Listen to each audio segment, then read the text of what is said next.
ਦੋਸਤੋ ਪੰਜਾਬੀ ਟ੍ਰਿਬਿਊਨ ਦੇ ਰੋਜ਼ਾਨਾ ਪ੍ਰੋਗਰਾਮ ਵੇਲੇ ਦੀ ਗੱਲ ਵਿੱਚ ਤੁਹਾਡਾ ਸਵਾਗਤ ਹੈ। ਮੈਂ ਆਤਿਸ਼ ਗੁਪਤਾ ਤੁਹਾਡੇ ਸਾਹਮਣੇ ਹਾਜ਼ਰ ਹਾਂ ਤੇ ਅੱਜ ਅਸੀਂ ਗੱਲ ਕਰਾਂਗੇ ਮੋਦੀ ਨੂੰ ਰਾਜਪਾਲ ਦੀ ਸਲਾਹ। ਸਾਡੇ ਨਾਲ ਇਸ ਵਿਸ਼ੇ ਤੇ ਗੱਲਬਾਤ ਕਰਨ ਲਈ ਵਿਸ਼ੇਸ਼ ਤੌਰ ਤੇ ਹਾਜ਼ਰ ਨੇ ਸਾਡੇ ਸੀਨੀਅਰ ਪੱਤਰਕਾਰ ਸ਼੍ਰੀ ਹਮੀਰ ਸਿੰਘ ਜੀ। ਹਮੀਰ ਸਿੰਘ ਜੀ, ਤੁਹਾਡਾ ਬਹੁਤ ਬਹੁਤ ਸਵਾਗਤ ਹੈ ਜੀ। ਜੀ ਸ਼ੁਕਰੀਆ। ਹਮੀਰ ਸਿੰਘ ਜੀ, ਕੇਂਦਰੀ ਖੇਤੀ ਕਾਨੂੰਨਾਂ ਖਿਲਾਫ ਸ਼ੁਰੂ ਹੋਏ ਸੰਘਰਸ਼ ਨੂੰ ਅੱਜ ਕੌਮੀ ਰਾਜਧਾਨੀ ਬਰੂਹਾਂ ਤੇ ਚੱਲਦੇ ਨੂੰ ਅੱਜ 3.5 ਮਹੀਨੇ ਤੋਂ ਵੱਧ ਦਾ ਸਮਾਂ ਬੀਤ ਚੁੱਕਿਆ ਹੈ, ਪਰ ਕੇਂਦਰ ਸਰਕਾਰ ਜਿਹੜੀ ਹੈ ਕਿਸਾਨਾਂ ਦੀ ਗੱਲ ਮੰਨਣ ਨੂੰ ਹਲੇ ਵੀ ਤਿਆਰ ਨਹੀਂ ਹੈ। ਪਰ ਹਾਲ ਹੀ ਵਿੱਚ ਜਿਹੜਾ ਹੈਗਾ ਮੇਘਾਲਿਆ ਦੇ ਰਾਜਪਾਲ ਨੇ ਇਹ ਮੋਦੀ ਨੂੰ ਸਲਾਹ ਦਿੱਤੀ ਹੈ, ਪ੍ਰਧਾਨ ਮੰਤਰੀ ਮੋਦੀ ਨੂੰ ਸਲਾਹ ਦੇ ਕੇ ਕਿਹਾ ਵੀ ਕੇਂਦਰ ਸਰਕਾਰ ਨੂੰ ਕਿਸਾਨਾਂ ਦੀ ਗੱਲਾਂ ਮੰਨ ਲੈਣੀਆਂ ਚਾਹੀਦੀਆਂ, ਕਿਸਾਨਾਂ ਨੂੰ ਖਾਲੀ ਹੱਥ ਨਹੀਂ ਭੇਜਣਾ ਚਾਹੀਦਾ। ਅਸੀਂ ਜਾਣਨਾ ਚਾਹਾਂਗੇ ਪੂਰਾ ਮਾਮਲਾ ਕੀ ਹੈ। ਅਸਲ 'ਚ ਹਾਲਾਂਕਿ ਉਹ ਬੀਜੇਪੀ ਆਗੂ ਵੀ ਨੇ। ਸਤਪਾਲ ਮਲਿਕ ਜਿਹੜੇ ਨੇ ਪਹਿਲਾਂ ਜੰਮੂ ਕਸ਼ਮੀਰ ਦੇ ਰਾਜਪਾਲ ਲਗਾਏ ਸੀ, ਉਦੋਂ ਬਾਅਦ ਹੁਣ ਉਹ ਮੇਘਾਲਿਆ ਦੇ ਰਾਜਪਾਲ ਨੇ। ਅਤੇ ਇਹ ਉਹ ਬਾਗਪਤ ਆਪਣੇ ਪੁਰਾਣੇ ਹਲਕੇ ਜਿੱਥੋਂ ਉਹ MP ਰਹੇ ਨੇ ਕਈ ਵਾਰ, ਉੱਥੇ ਗਏ ਸੀ। ਉੱਥੇ ਇੱਕ ਸਮਾਗਮ ਦੇ ਵਿੱਚ ਗੱਲ ਕਰ ਰਹੇ ਸੀ ਅਤੇ ਉਹਨਾਂ ਦਾ ਇਹ ਮੰਨਣਾ, ਇਹ ਸਲਾਹ ਦਿੱਤੀ ਕਿ ਜਿਵੇਂ ਜਿੱਡਾ ਵੱਡਾ ਇਹ ਕਿਸਾਨ ਅੰਦੋਲਨ ਹੈ, ਜਿਸ ਲੈਵਲ 'ਤੇ ਬੈਠਾ ਹੈ, ਇਹਦੀ ਸੰਵੇਦਨਸ਼ੀਲ ਹੁੰਦੇ ਹੋਏ ਇਹਦੀ ਗੱਲ ਸੁਣੀ ਜਾਣੀ ਚਾਹੀਦੀ ਹੈ ਅਤੇ ਇਹਦਾ ਨਿਬੇੜਾ ਗੱਲਬਾਤ ਰਾਹੀਂ ਹੋਣਾ ਚਾਹੀਦਾ ਹੈ। ਔਰ ਜੇਕਰ ਇਹ ਕਿਸੇ ਕਰਕੇ ਮਤਲਬ ਸੱਤਾ ਦੇ ਹੰਕਾਰ 'ਚ ਜਾਂ ਸੱਤਾ ਦੀ ਤਾਕਤ ਦੇ ਨਾਲ ਇਹ ਅੰਦੋਲਨ ਐਵੇਂ ਵੀ ਚਲਾ ਜਾਂਦਾ, ਜਾਂ ਤੁਸੀਂ ਐਵੇਂ ਘਰ ਤੋੜ ਦਿੰਦੇ ਹੋ ਕਿਸੇ ਵੀ ਤਰੀਕੇ ਨਾਲ ਤਾਕਤ ਦੇ ਜ਼ੋਰ, ਤਾਂ ਇਹ ਆਉਣ ਵਾਲੇ ਦਿਨਾਂ 'ਚ ਦੇਸ਼ ਭਰ ਦੇ ਵਿੱਚ ਵੀ ਬਾਕੀ ਸਮਾਜ ਲਈ ਖਤਰਨਾਕ ਹੋਏਗਾ ਨਹੀਂ ਹੈ। ਉਹਦਾ ਕਾਰਨ ਇਹ ਹੈ ਕਿ ਆਪਣੇ ਮੰਗਾਂ ਮਸਲਿਆਂ ਦੇ ਲਈ ਇੱਕ ਰਿਸਪੈਕਟਫੁਲ ਤਰੀਕੇ ਨਾਲ, ਪੀਸਫੁਲ ਤਰੀਕੇ ਨਾਲ, ਇੱਕ ਮਤਲਬ ਸਨਮਾਨਜਨਕ ਤਰੀਕੇ ਨਾਲ ਲੜਾਈ ਲੜ ਰਹੇ ਜਦੋਂ ਲੋਕਾਂ ਦੀ ਗੱਲ ਨਹੀਂ ਸੁਣੀ ਜਾਂਦੀ, ਤਾਂ ਉਹਨਾਂ ਦੇ ਅੰਦਰ ਇੱਕ ਦਰਦ ਰਹੂਗਾ ਅਤੇ ਉਹ ਦਰਦ ਹੌਲੀ ਹੌਲੀ ਰਿਸਦਾ ਰਹਿੰਦਾ ਲਗਾਤਾਰ। ਉਹਦਾ ਕਹਿਣਾ ਕਿ ਮੈਂ ਇਤਿਹਾਸ ਜਾਣਦਾ, ਖਾਸ ਤੌਰ 'ਤੇ ਲੋਕ ਜਿਹੜੇ ਬੈਠੇ ਹੋਏ ਨੇ, ਔਰ ਉਹਨਾਂ ਨੇ ਨਾ ਪਾਰਟੀਕੂਲਰਲੀ ਸਿੱਖ ਭਾਈਚਾਰੇ ਦਾ ਵੀ ਨਾਲ ਲਿਆ ਉਸ ਦੇ ਨਾਲ ਜੋੜ ਕੇ, ਕਿਉਂਕਿ ਮੇਨਲੀ ਉਹਨੂੰ ਲੱਗਦਾ ਅਜੇ ਤੱਕ ਬੀਜੇਪੀ ਦਾ ਵਰਤਾਂਤ ਕਿ ਪੰਜਾਬੀ, ਹਰਿਆਣਵੀ ਅਤੇ ਜਿਹੜੇ ਸਿੱਖ ਜ਼ਿਆਦਾ ਬੈਠੇ ਨੇ ਜੀ, ਵੀ ਘੱਟੋ ਘੱਟ 300 ਸਾਲ ਇਹਨਾਂ ਦੇ ਦਿਲਾਂ 'ਚੋਂ ਇਹ ਗੱਲ ਨਹੀਂ ਜਾਣੀ ਕਿ ਤੁਸੀਂ ਇਹਨਾਂ ਨਾਲੇ ਬੇਇਨਸਾਫੀ ਕੀਤੀ ਹੈ। ਅਤੇ ਉਹ ਕਈ ਦੌਰਾਂ 'ਚੋਂ ਫਿਰ ਗੁਜ਼ਰਦੀ ਜਾਂਦੀ ਹੈ ਸਮਾਜ ਦੇ ਵਿੱਚ, ਜਦੋਂ ਕਿਸੇ ਦੇ ਬੰਦੇ ਚਰਨਜਸ ਜਿਹੜੀ ਆ ਉਹ ਰਹਿ ਜਾਂਦੀ ਹੁੰਦੀ ਹੈ। ਇਸ ਲਈ ਇਤਿਹਾਸ ਦੇ ਉਹਨਾਂ ਵਰਕਿਆਂ ਨੂੰ ਦੇਖਦੇ ਹੋਏ ਇਹਨਾਂ ਗੱਲਾਂ 'ਤੇ ਕੋਈ ਜਿੱਦ ਕਰਨ ਦੀ ਬਜਾਏ ਉਹਨਾਂ ਨੂੰ ਐਵੇਂ ਤੋਰਨ ਦੀ ਗੱਲ ਨਹੀਂ। ਇਹ ਇਕੱਲੇ ਰਾਜਪਾਲ ਦਾ ਸਵਾਲ ਨਹੀਂ, ਸਤਪਾਲ ਮਲਿਕ ਦਾ ਕਹਿਣਾ ਨਹੀਂ ਹੈ, ਹੋਰ ਬਹੁਤ ਲੋਕ ਇਹ ਗੱਲਾਂ ਵੀ ਕਰਦੇ ਨੇ ਕਿ ਕਿਉਂਕਿ 3 ਕਾਨੂੰਨ ਦੀ ਵਾਪਸੀ ਅਤੇ ਘੱਟੋ ਘੱਟ ਸਮਰਥਨ ਮੁੱਲ ਦਾ ਜਿਹੜਾ ਖਰੀਦ ਦੀ ਗਰੰਟੀ ਹੈ। ਔਰ ਹਾਲਾਂਕਿ ਸਤਪਾਲ ਮਲਿਕ ਨੇ ਤਾਂ ਇਹ ਕਿਹਾ ਕਿ ਮੈਨੂੰ ਉਮੀਦ ਹੈ ਕਿ ਜੇਕਰ ਤੁਸੀਂ ਘੱਟੋ ਘੱਟ ਸਮਰਥਨ ਮੁੱਲ 'ਤੇ ਖਰੀਦ ਦੀ ਗਰੰਟੀ ਦਾ ਕਾਨੂੰਨੀ ਹੱਕ ਦੇ ਦਿਓ ਤਾਂ ਇਹ ਅੰਦੋਲਨਕਾਰੀ ਚਲੇ ਜਾਣਗੇ, ਮਤਲਬ ਉਹਦਾ ਇਹ ਲੱਗਦਾ।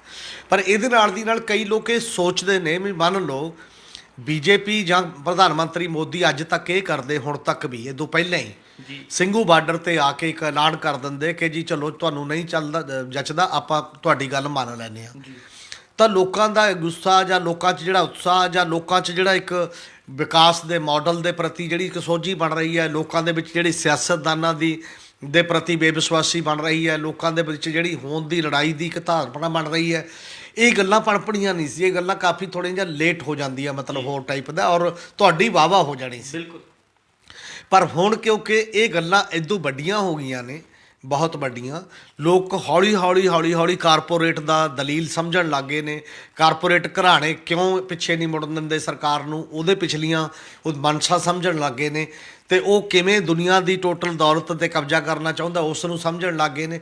ਉਹ ਸਾਰੀ ਸਮਝਦਾਰੀ ਜਿਵੇਂ ਜਿਵੇਂ ਵਿਕਸਿਤ ਹੋਏਗੀ ਤਿਵੇਂ ਸ਼ਾਇਦ ਸਰਕਾਰਾਂ ਨੂੰ ਲੰਮਾ ਸਮਾਂ ਚੱਲਣਾ ਮੁਸ਼ਕਿਲ ਹੋਏਗਾ। ਔਰ ਜਿੰਨਾ ਚੰਗਾ ਓਨਾ ਚੰਗਾ ਰਹੂਗਾ ਜਿੰਨਾ ਜਲਦੀ ਸਰਕਾਰਾਂ ਗੱਲ ਮੰਨ ਲੈਣਗੀਆਂ, ਤਾਂ ਕਿ ਲੋਕ ਅਗਲੇ ਪਰਦੇ ਹੋਰ ਜ਼ਿਆਦਾ ਜਿਵੇਂ ਜਿਵੇਂ ਖੁੱਲ੍ਹਣਗੇ ਤਿਵੇਂ ਲੋਕਾਂ ਦਾ ਭਰੋਸਾ ਸਿਸਟਮ 'ਚੋਂ ਉੱਠੇਗਾ ਅਤੇ ਸਿਸਟਮ ਦੇ ਖਿਲਾਫ ਕੋਈ ਨਾ ਕੋਈ ਇਸ ਲੈਵਲ ਦਾ ਇੱਕ ਬਹੁਤ ਬਿਰਤਾਂਤ ਸਿਰਜਿਆ ਜਾਏਗਾ ਔਰ ਵਾਤਾਵਰਨ ਸ਼ੁਰੂ ਹੋਏਗਾ ਜਿਹੜਾ ਲੰਮੀ ਲੜਾਈ ਲਈ ਲੋਕਾਂ ਨੂੰ ਤਿਆਰ ਕਰ ਰਿਹਾ ਜੀ। ਹਮੀਰ ਸਿੰਘ ਜੀ, ਇਹ ਕਣਕ ਦੀ ਵਾਢੀ ਦਾ ਸੀਜ਼ਨ ਨੂੰ ਕੁਛ ਦਿਨ ਹੀ ਰਹਿ ਗਏ ਨੇ ਅਤੇ ਜਿਹੜਾ ਹੈਗਾ ਉਸ ਤੋਂ ਕੁਝ ਦਿਨ ਪਹਿਲਾਂ ਹੀ ਇੱਕ ਡਰਾਫਟ ਆਉਂਦਾ ਜਿਹਦੇ ਵਿੱਚ FCI ਦੇ ਖਰੀਦ ਪ੍ਰਬੰਧਾਂ ਨੂੰ ਜਿਹੜਾ ਹੈਗਾ ਹੋਰ ਮੁਸ਼ਕਿਲ ਕੀਤਾ ਜਾਂਦਾ। ਅਸੀਂ ਜਾਣਨਾ ਚਾਹਾਂਗੇ ਇਹ ਜਿਹੜਾ ਹੁਣ ਨਵਾਂ ਡਰਾਫਟ ਹੈ ਜਿਸ 'ਚ ਖਰੀਦ ਪ੍ਰਬੰਧਾਂ ਨੂੰ ਕੁਝ ਮੁਸ਼ਕਿਲਾਂ ਜਾਂ ਕੁਝ ਔਕੜਾਂ ਖੜੀਆਂ ਕੀਤੀਆਂ ਗਈਆਂ ਨੇ, ਅਸੀਂ ਜਾਣਨਾ ਚਾਹਾਂਗੇ ਇਹ ਡਰਾਫਟ ਵਿੱਚ ਕੀ ਕੁਝ ਹੈ। ਅਸਲ ਦੇ ਵਿੱਚ ਇਹੀ ਗੱਲ ਹੈ ਕਿ ਕਿਸਾਨ ਅੰਦੋਲਨ ਜਿਹੜਾ ਜਾਂ ਪੂਰਾ ਲੋਕ ਅੰਦੋਲਨ ਇੱਕ ਗੱਲ 'ਤੇ ਲੜ ਰਿਹਾ ਹੈ।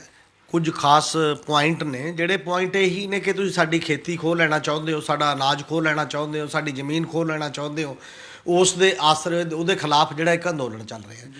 ਹੁਣ ਜਦੋਂ ਸੀਜ਼ਨ ਆ ਰਿਹਾ ਹੈ, ਝੋਨੇ ਦਾ ਸੀਜ਼ਨ, ਮਤਲਬ ਥੋੜੇ ਦਿਨ ਬਚੇ ਨੇ, ਮਹੀਨੇ ਤੋਂ ਘੱਟ ਸਮਾਂ ਜਦੋਂ ਤੋਂ ਸੀਜ਼ਨ ਸਟਾਰਟ ਹੋ ਜਾਣਾ ਹੈ। ਜੀ ਉਦੋਂ ਪਹਿਲਾ ਸਵਾਲ ਤਾਂ ਇਹ ਪਾਤਾ ਜਿਹੜਾ ਲਗਾਤਾਰ ਫੋਰਸ ਵਾਲਾ, ਕਿ ਪਹਿਲਾਂ ਵੀ ਇਹ ਗੱਲ ਥੋੜੀ ਥੋੜੀ ਚੱਲਦੀ ਸੀ, ਪਰ ਹੁਣ ਜ਼ਬਰਦਸਤੀ ਇਹ ਟਰਾਈ ਕੀਤੀ ਜਾਂਦੀ ਹੈ ਕਿ ਜਿੰਨਾ ਚਿਰ ਤੁਸੀਂ ਲੋਕਾਂ ਦੇ ਜ਼ਮੀਨ ਦਾ ਰਿਕਾਰਡ ਨਹੀਂ ਦਿੰਦੇ ਕਿਸਾਨੀ ਦਾ ਨਾਲ, ਉਨਾ ਚਿਰ ਅਸੀਂ ਜਿਹੜੀ ਸਿੱਧੀ ਪੇਮੈਂਟ ਹੈ ਉਹ ਲਾਗੂ ਨਹੀਂ ਕਰ ਸਕਦੇ। ਇਸ ਕਰਕੇ ਅਸੀਂ ਖਰੀਦ ਸ਼ੁਰੂ ਨਹੀਂ ਕਰਾਵਾਂਗੇ FCI ਤੋਂ। ਇਹ ਇੱਕ ਟਾਈਪ ਦਾ ਨਵਾਂ ਪੰਗਾ ਖੜਾ ਕਰਨ ਦਾ ਸਵਾਲ ਹੈ, ਖਰੀਦ ਤੋਂ ਭੱਜਣ ਦਾ ਸਵਾਲ ਹੈ, ਖਰੀਦ ਤੋਂ ਹੱਥ ਖਿੱਚਣ ਦਾ ਇੱਕ ਤਰੀਕਾਕਾਰ ਹੀ ਮੰਨਿਆ ਜਾਏਗਾ ਇਸ ਲਈ, ਕਿਉਂਕਿ ਉਹ ਗੱਲ ਹੋਣੀ ਨਹੀਂ। 40% ਤੋਂ ਵੱਧ ਕਿਸਾਨ ਠੇਕੇ ਤੇ ਦਿੰਦੇ ਨੇ, ਇਹ ਸੰਭਵ ਵੀ ਹੈ ਨਹੀਂ, ਨਾ ਕੋਈ ਦਲੀਲ ਬਣਦੀ ਹੈ ਕਿ ਤੁਹਾਨੂੰ ਪੈਸੇ ਜ਼ਮੀਨ ਦਾ ਰਿਕਾਰਡ ਕਿਉਂ ਦਿੱਤਾ ਜਾਏ ਜਦੋਂ ਫਸਲ ਵੇਚ ਰਹੇ, ਫਸਲ ਦੇ ਤੁਸੀਂ ਪੈਸੇ ਦੇਣੇ ਨੇ। ਦੂਜੀ ਗੱਲ, ਇਹਦੇ ਨਾਲ ਦੀ ਨਾਲ ਇੱਕ ਡਰਾਫਟ ਹੋਰ ਆ ਜਾਂਦਾ। ਉਹ ਡਰਾਫਟ ਇਹ ਹੈ ਕਿ ਜਿਹੜਾ ਇੱਥੇ ਭੇਜਿਆ ਗਿਆ ਅਜੇ ਡਰਾਫਟ ਹੈ, ਅਜੇ ਫਾਈਨਲ ਨਹੀਂ ਹੋਇਆ। ਨਾਰਮਲੀ ਇਹ ਹੁੰਦਾ ਵੀ ਡਰਾਫਟ ਕੇਵਲ ਥੋੜ੍ਹਾ ਬਹੁਤ ਚਿਰ ਪਾਇਆ ਜਾਂਦਾ ਵੀ ਇਹ ਤੇ 4 ਦਿਨ 'ਚ ਆਪਣੇ ਟਿੱਪਣੀ ਦੇ ਦਿਓ, ਉਦੋਂ ਬਾਅਦ ਅਸੀਂ ਮੰਨ ਲਾਂਗੇ। ਉਹ ਕੀ ਹੈ? ਉਹ ਇਹ ਹੈ ਕਿ ਹੁਣ ਜਿਹੜਾ ਮੋਇਸਚਰ ਹੈ, ਜਿਹਦਾ ਹਰ ਵਾਰ ਰੌਲਾ ਪੈਂਦਾ, ਨਮੀ ਕਿੰਨੀ ਹੈ ਫਸਲ ਦੇ ਵਿੱਚ, ਉਹ ਮੋਇਸਚਰ ਨੂੰ ਵੀ ਘਟਾ ਦੇਣ ਦਾ ਇੱਕ ਤਰੀਕਾ ਹੈ। ਉਹ ਕਹਿੰਦੇ ਨੇ ਕਿ ਜੀ ਹੁਣ ਮੌਸਮ ਬੜਾ ਖੁਸ਼ਕ ਹੋ ਗਿਆ, 14% ਜਿਹੜੀ ਨਮੀ ਸੀ ਉਹਨੂੰ ਘਟਾ ਕੇ 12% ਕਰ ਦਿਓ। ਇਹਦਾ ਮਤਲਬ ਕੀ ਹੈ ਕਿ ਮੰਡੀਆਂ 'ਚ ਜਾਣਗੇ, ਮਸ਼ੀਨਾਂ ਲੱਗਣਗੀਆਂ। ਪਹਿਲਾਂ ਉਹ 18% ਮੰਗ ਕੀਤੀ ਜਾਂਦੀ ਰਹੀ ਹੈ, ਹਾਲਾਂਕਿ ਮਾਹੌਲ ਦੇ ਮੁਤਾਬਕ ਕਿ ਕਦੇ ਕਦੇ ਕਰਦੀ ਵੀ ਰਹੀ ਹੈ ਸਰਕਾਰ, ਵਧਾਉਂਦੀ ਰਹੀ ਹੈ ਉਹ ਮੋਇਸਚਰ। ਹੁਣ ਤੁਸੀਂ ਉਹ ਹੋਰ ਟਾਈਟ ਕਰ ਦੋਗੇ ਕਿ 12% ਤੇ ਲਿਆਓ। 12% ਦਾ ਮਤਲਬ ਇਹ ਹੈ ਕਿ ਕਿਸਾਨ ਢੇਰੀ ਉੱਥੇ ਬਹਿ ਕੇ ਫਿਰ ਮੰਡੀਆਂ 'ਚ ਬੈਠਾ ਰਹੂਗਾ ਕਿ ਦੁਬਾਰਾ ਉਹਨੂੰ ਪੱਖਾ ਲਾਓ, ਦੁਬਾਰਾ ਉਹਨੂੰ ਕਰੋ, ਜੋ ਵੀ ਮਰਜ਼ੀ ਕਰੋ, ਤੁਹਾਡੇ ਸਾਹਮਣੇ ਆ ਜਾਏਗਾ। ਔਰ ਇਹਦੇ ਨਾਲ ਦੀ ਨਾਲ ਹੋਰ ਜਿਹੜੀਆਂ ਚੀਜ਼ਾਂ ਵੀ ਨੇ ਕਿ ਕਿਸੇ ਚੀਜ਼ ਦੇ ਲਈ, ਤੁਲਾਈ ਦੇ ਲਈ, ਭਰਾਈ ਦੇ ਲਈ, ਲੇਬਰ ਦੇ ਲਈ, ਟਰਾਂਸਪੋਰਟੇਸ਼ਨ ਦੀ, ਉਹ ਸਾਰੇ ਖਰਚੇ ਟਾਈਟ ਕੀਤੇ ਜਾ ਰਹੇ ਨੇ ਲਗਾਤਾਰ, ਕਿ ਨਹੀਂ ਹੁਣ ਇੰਨਾ ਨਹੀਂ, ਕਿਉਂਕਿ ਇਹਨੂੰ ਹੋਰ ਐਫੀਸ਼ੈਂਟਲੀ ਕਰੋ, ਹੋਰ ਯੋਜਨਾਬੱਧ ਤਰੀਕੇ ਨਾਲ ਕਰੋ। ਜੋ ਪੁਆਇੰਟ 4 ਸੀ ਉਹ ਪੁਆਇੰਟ 2 ਤੇ ਲਿਆਓ, ਜੋ ਪੁਆਇੰਟ 7 ਸੀ ਉਹਨੂੰ ਪੁਆਇੰਟ 5 ਤੇ ਲਿਆਓ। ਵੱਖ-ਵੱਖ ਕਿਸਮ ਦਾ ਜਿਹੜੀਆਂ ਚੀਜ਼ਾਂ ਨੇ ਉਹਨੂੰ ਤੁਸੀਂ ਟਾਈਟ ਕਰਨ ਲੱਗੇ, ਜਦ ਕਿ ਨਾਰਮਲ ਹਾਲਾਤ 'ਚ ਇਹ ਕਿਹਾ ਜਾ ਰਿਹਾ ਕਿ ਉਹ ਪਹਿਲਾਂ ਹੀ ਬਹੁਤ ਸਖਤ ਨੇ। ਉਹਦੇ ਪੈਮਾਨੇ 'ਤੇ ਜਿਹੜੀਆਂ ਖਰੀਦ ਹੁੰਦੀ ਹੈ ਉਹ ਰੌਲੇ ਪੈਂਦੇ ਨੇ ਬਹੁਤ ਵਾਰੀ। ਉਹਦੇ ਲਈ ਤੁਸੀਂ ਇੱਕ ਕਰਪਸ਼ਨ ਦਾ ਸਿਸਟਮ ਵੀ ਖੜਾ ਕਰ ਰਹੇ ਹੋ। ਜਿਹੜੇ ਇੰਸਪੈਕਟਰ ਜਾਂਦੇ ਨੇ ਤੋਂ ਧੱਕੇ ਨਾਲ ਕਹਿੰਦੇ ਨੇ ਆਹ ਸ਼ਰਤ ਪੂਰੀ ਨਹੀਂ, ਆਹ ਸ਼ਰਤ ਪੂਰੀ ਨਹੀਂ, ਆਹ ਸ਼ਰਤ ਪੂਰੀ ਨਹੀਂ, ਇਸ ਲਈ ਖਰੀਦ ਨਹੀਂ ਹੋਏਗੀ। ਇਹ ਸਾਰੀਆਂ ਦਾ ਜਿਹੜਾ ਮੈਸੇਜ ਜਾ ਰਿਹਾ, ਸੰਕੇਤ ਜਾ ਰਿਹਾ ਕਿਸਾਨੀ ਦੇ ਅੰਦਰ, ਉਹ ਇਹੀ ਜਾ ਰਿਹਾ ਕਿ ਸਰਕਾਰ ਅਜੇ ਅੜੀਅਲ ਵਤੀਰੇ 'ਤੇ ਹੈ। ਸਰਕਾਰ ਕਹਿੰਦੀ ਹੈ ਕਿ ਅਸੀਂ MSP ਰਹੂਗੀ, MSP ਹੈ, ਅਤੇ MSP ਨੂੰ ਕੋਈ ਖਤਰਾ ਨਹੀਂ ਹੈ, ਅਤੇ ਪਹਿਲਾਂ ਵੀ ਚੱਲ ਰਹੀ ਸੀ। ਪਰ ਜੇ MSP ਰਹੂਗੀ ਜਾਂ ਹੈ ਜਾਂ ਪਹਿਲਾਂ ਵੀ, ਜੇ ਉਹਦਾ ਮਤਲਬ ਟਾਈਟ ਇੰਨਾ ਸਖਤ ਕਰ ਦੇਣਾ ਪ੍ਰੋਸੀਜਰ, ਤਾਂ ਬਾਕੀ ਦੀ ਅੱਧੀ ਤੁਸੀਂ ਐਵੇਂ ਹੀ ਰੱਦ ਕਰ ਦੇਣੀ ਆ ਜਿਹੜੀਆਂ ਬਾਕੀ ਚੀਜ਼ਾਂ ਨੇ। ਵੈਸੇ ਤਾਂ ਪਹਿਲਾਂ ਹੀ 23 ਫਸਲਾਂ 'ਚੋਂ 2 ਫਸਲਾਂ ਦੀ MSP ਹੈ, 2 ਤੋਂ ਹੀ ਖਰੀਦ ਦੀ ਗਰੰਟੀ ਹੈ। ਉਹ ਖਰੀਦ ਦੀ ਗਰੰਟੀ ਦੇ ਕਾਨੂੰਨੀ ਰੂਪ ਦੇਣ ਤੋਂ ਤੁਸੀਂ ਪਿੱਛੇ ਹਟ ਰਹੇ ਹੋ। ਜੇ ਉਹ ਕਾਨੂੰਨੀ ਰੂਪ ਵੀ ਨਹੀਂ ਆਉਂਦਾ ਤੇ ਖਰੀਦ ਦੀ ਗਰੰਟੀ ਵੀ ਉਸ ਰੂਪ ਦੇ ਵਿੱਚ ਨਹੀਂ ਹੈ, ਤਾਂ ਆਟੋਮੈਟਿਕਲੀ ਹੈ ਜੇ ਤੁਸੀਂ ਵਾਅਦਾ ਵੀ ਕਰ ਲਓਗੇ ਵੀ ਅੱਗੇ ਤੋਂ ਅਸੀਂ ਖਰੀਦਿਆ ਕਰਾਂਗੇ, ਤਾਂ ਇਹਨਾਂ ਗੱਲਾਂ ਨਾਲ ਬਾਹਰ ਹੋ ਜਾਓਗੇ। ਜਿਹੜੀ ਜਿਸ ਲੈਵਲ ਦੀਆਂ ਸ਼ਰਤਾਂ ਲਾ ਰਹੇ ਹੋ, ਇਹ ਬੇਵਿਸ਼ਵਾਸੀ ਹੋਰ ਪੈਦਾ ਕਰ ਰਹੀ ਹੈ। ਜਦੋਂ ਚੱਲਦੇ ਇੱਕ ਅੰਦੋਲਨ ਦੇ ਦੌਰਾਨ ਇਹੋ ਜਿਹੀਆਂ ਸ਼ੁਰਲੀਆਂ ਤੁਸੀਂ ਲਗਾਤਾਰ ਛੱਡ ਰਹੇ ਹੋ, ਤਾਂ ਇਹਦਾ ਮਤਲਬ ਜ਼ਿਆਦਾ ਛੇੜਛਾੜ, ਜ਼ਿਆਦਾ ਪ੍ਰਵੋਕ ਕਰ ਰਹੇ ਹੋ ਅੰਦੋਲਨ ਨੂੰ, ਤਾਂ ਕਿ ਉਹ ਲੋਕ ਜ਼ਿਆਦਾ ਤੰਗ ਹੋ ਕੇ ਪ੍ਰਵੋਕੇਸ਼ਨ 'ਚ ਆ ਕੇ ਕੋਈ ਹੋਰ ਵੱਡਾ ਕਦਮ ਲੈਣ। ਤੇ ਪਰ ਅੰਦੋਲਨ ਕਿਉਂਕਿ ਪੀਸਫੁਲ ਹੈ, ਆਪਣੇ ਢੰਗ ਨਾਲ ਇਹਨਾਂ ਚੀਜ਼ਾਂ ਨੂੰ ਟੈਕਲ ਕਰ ਰਹੇ ਹੈ।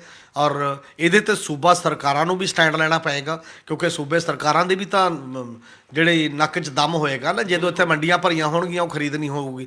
ਅਤੇ ਸਮਾਂ ਰਹਿੰਦੇ ਸੂਬਾ ਸਰਕਾਰਾਂ ਨੂੰ ਵੀ ਚੇਤਣਾ ਚਾਹੀਦਾ, ਸਿਆਸਤਦਾਨਾਂ ਨੂੰ ਵੀ, ਅਤੇ ਅੰਦੋਲਨਕਾਰੀ ਤਾਂ ਅੰਦੋਲਨ ਕਰ ਹੀ ਰਹੇ ਨੇ। ਜੀ ਹਮੀਰ ਸਿੰਘ ਜੀ, ਇੱਕ ਗੱਲ ਕਰੀਏ ਹਰਿਆਣੇ ਦੀ। ਹਰਿਆਣਾ ਦਾ ਬਜਟ ਸੈਸ਼ਨ ਚੱਲ ਰਿਹਾ, ਅਤੇ ਅੱਜ ਇਹ ਗੱਲ ਕਹੀ ਜਾ ਰਹੀ ਹੈ ਕਿ ਹਰਿਆਣਾ 'ਚ ਇੱਕ ਬਿੱਲ ਲਿਆਉਣ ਦੀ ਕੋਸ਼ਿਸ਼ ਕੀਤੀ ਜਾ ਰਹੀ ਹੈ, ਜਿਹਦੇ ਵਿੱਚ ਕਿਸੇ ਵੀ ਰੋਸ ਪ੍ਰਦਰਸ਼ਨ ਦੌਰਾਨ ਜਿਹੜਾ ਹੈਗਾ ਪਬਲਿਕ ਪ੍ਰਾਪਰਟੀ ਦਾ ਨੁਕਸਾਨ ਕਰਨ ਦੀ ਭਰਪਾਈ ਜਿਹੜੀ ਹੈਗੀ ਉਹ ਪ੍ਰਦਰਸ਼ਨਕਾਰੀਆਂ ਤੋਂ ਹੀ ਕਰਵਾਈ ਜਾਏਗੀ। ਅਸੀਂ ਜਾਣਨਾ ਚਾਹਾਂਗੇ ਇਹ ਬਿੱਲ ਕਿੰਨਾ ਕੁ ਜਾਇਜ਼ ਹੈ, ਜਾਂ ਕਿਸ ਤਰ੍ਹਾਂ ਦੀ ਹਰਿਆਣਾ ਸਰਕਾਰ ਨੇ ਤਿਆਰੀਆਂ ਕੀਤੀਆਂ ਨੇ।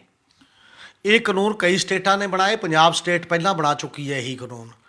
ਔਰ ਇਹ ਕਾਨੂੰਨ 'ਤੇ ਬਹੁਤ ਵੱਡੀ ਐਜੀਟੇਸ਼ਨ ਵੀ ਪੰਜਾਬ ਦੇ ਵਿੱਚ ਹੋਈ ਸੀ, ਅਤੇ ਉਦੋਂ ਇਹਨੂੰ ਥੋੜ੍ਹਾ ਜਿਹਾ ਨਰਮ ਕੀਤਾ ਗਿਆ। ਇਸ ਲੈਵਲ 'ਤੇ ਗੱਲ ਕਰਾਂਗੇ, ਔਰ ਹਰਿਆਣਾ ਵੀ ਇਹੀ ਲਿਆਏਗਾ। ਹੁਣ ਸਵਾਲ ਇਹ ਪੈਦਾ ਹੁੰਦਾ ਕਿ ਸਭ ਕੁਝ ਇੰਨਾ ਡਰਾ ਦਿਓ। ਵੈਸੇ ਸਾਡੇ ਸੰਵਿਧਾਨ ਦੇ ਵਿੱਚ, ਸਾਡੇ ਕਾਨੂੰਨ ਦੇ ਵਿੱਚ ਤੁਹਾਨੂੰ ਬੋਲਣ ਦਾ ਹੱਕ ਹੈ, ਤੁਹਾਨੂੰ ਸ਼ਾਂਤਮਈ ਤਰੀਕੇ ਦੇ ਨਾਲ ਇਕੱਠੇ ਹੋਣ ਦਾ ਹੱਕ ਹੈ, ਤੁਹਾਨੂੰ ਆਪਣੀ ਗੱਲ ਕਹਿਣ ਦਾ ਹੱਕ ਹੈ, ਫਰੀਡਮ ਆਫ ਸਪੀਚ ਹੈ, ਸਭ ਕੁਝ ਹੈ। ਪਰ ਨਾਲ ਦੀ ਨਾਲ ਉਹਦੇ ਬਿਲਕੁਲ ਉਲਟ ਤੁਸੀਂ ਦੂਜੇ ਕਾਨੂੰਨ ਲਿਆ ਰਹੇ ਹੋ। ਅਤੇ ਜੇਕਰ ਕੋਈ ਅੰਦੋਲਨ ਹੁੰਦਾ ਹੈ, ਉੱਥੇ ਕੋਈ ਦੰਗਾ ਹੋ ਜਾਂਦਾ ਹੈ ਜਾਂ ਉੱਥੇ ਕੋਈ ਵੱਖ-ਵੱਖ ਕਿਸਮ ਦਾ ਟਕਰਾਅ ਹੋ ਜਾਂਦਾ ਹੈ, ਪੁਲਿਸ ਨਾਲ ਹੋ ਜਾਂਦਾ ਹੈ, ਕੋਈ ਹੋਰ ਚੀਜ਼ਾਂ ਹੋ ਜਾਂਦੀਆਂ ਨੇ, ਤਾਂ ਉਹਦਾ ਜ਼ਿੰਮੇਵਾਰ ਕੇਵਲ ਆਗੂ ਜਾਂ ਅੰਦੋਲਨਕਾਰੀ ਕਿਵੇਂ ਹੋ ਗਿਆ? ਬਿਲਕੁਲ। ਉਹ ਤਾਂ ਇਹ ਦੇਖਣਾ ਪੈਂਦਾ ਇਨਸਾਫ ਦੇ ਤੌਰ ਤੇ ਕਿ ਕੀ ਪੁਲਿਸ ਦੀ ਗਲਤੀ ਨਾਲੇ ਹੋਇਆ, ਕੋਈ ਹੋਰ ਗੁੰਡੇ ਬਦਮਾਸ਼ ਵਿੱਚ ਵੜ ਗਏ ਜਿਨ੍ਹਾਂ ਨੇ ਇਹ ਕਰਾਇਆ। ਜਿਹੜੀ ਉਹਦੀ ਮਨਸ਼ਾ ਹੋਏਗੀ, ਜਿਹੜੇ ਬੰਦੇ ਉਹਦੇ 'ਚ ਕਰਾਉਣਗੇ ਉਹ ਜ਼ਿੰਮੇਵਾਰ ਹੋਣਗੇ ਨਾ, ਪੁਲਿਸ ਥੋੜ੍ਹੀ। ਕੀ ਕੱਲ੍ਹ ਨੂੰ ਫਿਰ ਇਹ ਕਾਨੂੰਨ ਇਸ ਤਰ੍ਹਾਂ ਨਹੀਂ ਹੋਣਾ ਚਾਹੀਦਾ? ਜਿਹੜੀਆਂ ਸਰਕਾਰਾਂ ਨੇ ਆ ਸਾਰੀਆਂ ਸੜਕਾਂ ਪੱਟਤੀਆਂ ਤੇ ਜਿਹੜੀਆਂ ਸਰਕਾਰਾਂ ਨੇ ਪਬਲਿਕ ਪ੍ਰਾਪਰਟੀ ਦਾ ਰੋਜ਼ ਆਪ ਨੁਕਸਾਨ ਕਰ ਰਹੀਆਂ ਨੇ, ਉਹਦੇ ਲਈ ਚੀਫ ਮਿਨਿਸਟਰ ਦੇ ਖਿਲਾਫ ਮੁਕੱਦਮਾ ਦਰਜ ਉਹਦੇ ਤੋਂ ਕਿਉਂ ਨਹੀਂ ਲਿਆ ਜਾਏਗਾ? ਉਹਦੇ ਲਈ ਕਿਸੇ ਮੰਤਰੀ ਦੀ ਜਾਇਦਾਦ ਕੁਰਕ ਕਿਉਂ ਨਹੀਂ ਕੀਤੀ ਜਾਏਗੀ? ਜਿੰਨੀਆਂ ਚੀਜ਼ਾਂ ਤੁਸੀਂ ਪਬਲਿਕਲੀ ਬਰਬਾਦ ਕਰ ਰਹੇ ਹੋ, ਤੁਸੀਂ ਪਬਲਿਕ ਦੀਆਂ ਜਿਹੜੀਆਂ ਜਿੰਨੀਆਂ ਜਾਇਦਾਦਾਂ ਨੇ ਉਹ ਵੇਚ ਰਹੇ ਹੋ, ਔਰ ਉਹ ਜਿਹੜੀਆਂ ਪ੍ਰੋਫਿਟ 'ਚ ਜਾ ਰਹੀਆਂ ਨੇ ਉਹ ਘਾਟੇ 'ਚ ਜਾ ਰਹੀਆਂ ਨੇ ਤੁਹਾਡੀ ਮੈਨੇਜਮੈਂਟ ਦੇ ਕਰਕੇ। ਉਹਦੇ ਲਈ ਤਾਂ ਤੁਸੀਂ ਜ਼ਿੰਮੇਵਾਰ ਹੋ ਨਾ। ਕਾਨੂੰਨ ਇਹੋ ਜਿਹਾ ਕਿਉਂ ਨਹੀਂ ਬਣਨਾ ਚਾਹੀਦਾ ਫਿਰ ਕਿ ਜਿਹੜੇ ਬੰਦਿਆਂ ਨੂੰ ਜ਼ਿੰਮੇਵਾਰੀ ਦਿੱਤੀ ਗਈ, ਐਡੀ ਐਡੀ ਲੋਕਾਂ ਦੇ ਟੈਕਸਾਂ 'ਚੋਂ ਲੱਖਾਂ ਕਰੋੜਾਂ ਰੁਪਏ ਦੀਆਂ ਜਾਇਦਾਦਾਂ ਉਹਨੂੰ ਸੰਭਾਲ ਦਿੱਤੀਆਂ ਗਈਆਂ, ਤਾਂ ਉਹਦੇ ਖਿਲਾਫ ਕਿਉਂ ਨਹੀਂ ਹੈ? ਕੱਲ੍ਹ ਨੂੰ ਤੁਹਾਡੇ ਹਸਪਤਾਲਾਂ ਦੇ ਵਿੱਚ ਬੰਦਾ ਆਉਂਦਾ, ਚੰਗਾ ਭਲਾ ਬੰਦਾ, ਉਹਦਾ ਇਲਾਜ ਨਹੀਂ ਕਰਦੇ, ਬੰਦਾ ਮਰ ਜਾਂਦਾ, ਤੁਹਾਡੇ ਖਿਲਾਫ ਮੁਕੱਦਮਾ ਦਰਜ ਕਿਉਂ ਨਾ ਹੋਵੇ? ਬਿਲਕੁਲ।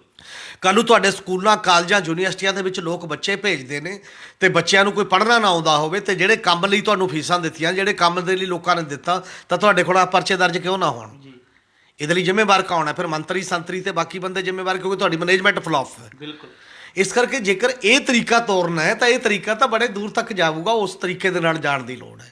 ਸਮਾਜ ਇਸ ਤਰੀਕੇ ਨਾਲ ਨਹੀਂ ਚੱਲਦੇ। ਇਹ ਇਸ ਲੈਵਲ ਦੇ ਜਿਹੜੇ ਸਜ਼ਾ ਜਾਪਤਾ, ਸਜ਼ਾ ਦੇ ਕੇ ਡਰਾ ਕੇ ਲੋਕਾਂ ਦੀ ਜ਼ੁਬਾਨ ਬੰਦ ਕਰਨ ਵਾਲੇ ਜਿਹੜੇ ਤੌਰ ਤਰੀਕੇ ਨੇ, ਇਹ ਤਾਨਾਸ਼ਾਹ ਰੁਚੀਆਂ ਵਾਲੇ ਤੌਰ ਤਰੀਕੇ ਨੇ। ਚਾਹੇ ਪੰਜਾਬ ਦਾ ਵੀ ਸਾਇਲੈਂਟ ਪਿਆ ਹੋਇਆ ਇੱਕ ਕਾਨੂੰਨ ਹੈ, ਬਾਕੀ ਦੇ ਵੀ ਪਏ ਨੇ।